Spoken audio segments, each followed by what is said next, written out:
So you're saying kissing's bad? And disgusting. It makes me queasy. Did I say that? Sorry, old self. The only thing that I need is like to have love with my family. I'm a man of my own that's grown up without a father. So what advice would you give yourself 10 years from now? Be nice and not doing anything that I know is wrong. No more than an hour before I came in, it just kind of all hit me. I'm going to jail right now.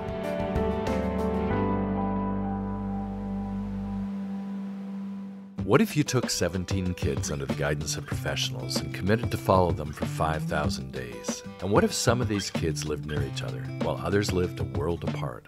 And what if at some point as these kids grew up, you brought them together to witness and share their stories for the very first time?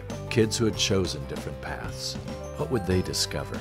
Join me, Rick Stevenson, around the campfire for the School of Life project.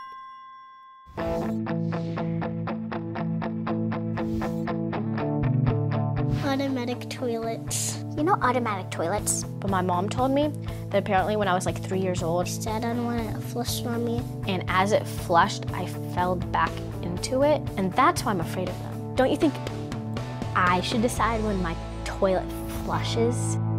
There's this group of jerks that everybody in the whole school could point out. A lot of them pick on him from the last time he dyed his hair, which was pink. Sometimes you just have to ignore it though.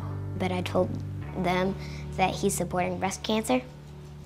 I don't want to brag, but like, everybody likes me. Explain puddle jumping.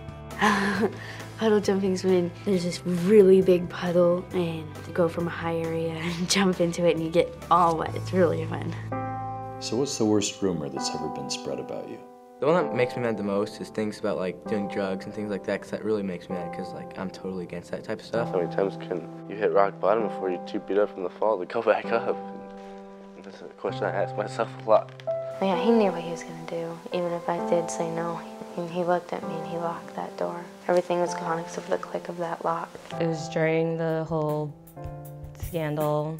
Last Friday night, I tweeted a photograph of myself that I intended to send as a direct message as part of a joke to a woman in Seattle. I was front page of the New York Post. So most kids at school don't know that you're Muslim. I don't think it's a very good idea to talk about it at school. And the way people would judge you if you were a Muslim after 9/11 really, really changed. I will get high again. I will use heroin again if I don't do something about it. I realized that I can change my whole entire life. This poison inside of you that you weren't finding a way to expel. So it had all this power over you. What can you say to girls that are Beta's age? Because it's like you put up this wall and you bottle everything in, it gets worse. I think it's gonna hurt me later in life, but it's just, I feel like right now it's not the time to deal with it. When would be?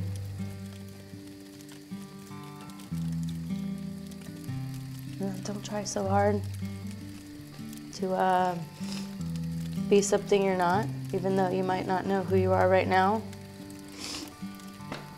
When did you start to wake up, and what was it that woke you up? My dad is sitting on the porch in my house, and he's drunk, and he lied to me about it. I don't think anybody here could say that there's like a method to the madness of getting through the early to late stages of puberty and going through high school and middle school. There's really no method to it other than just like, you know, keep trucking, you know? You have to get through it. Everybody here is a testimony to the fact it gets better. I think one of the reasons I don't really like being emotional is because I feel like I shouldn't be. That without an addiction, you haven't earned the right. Even superheroes have a right to bleed. Ha ha ha!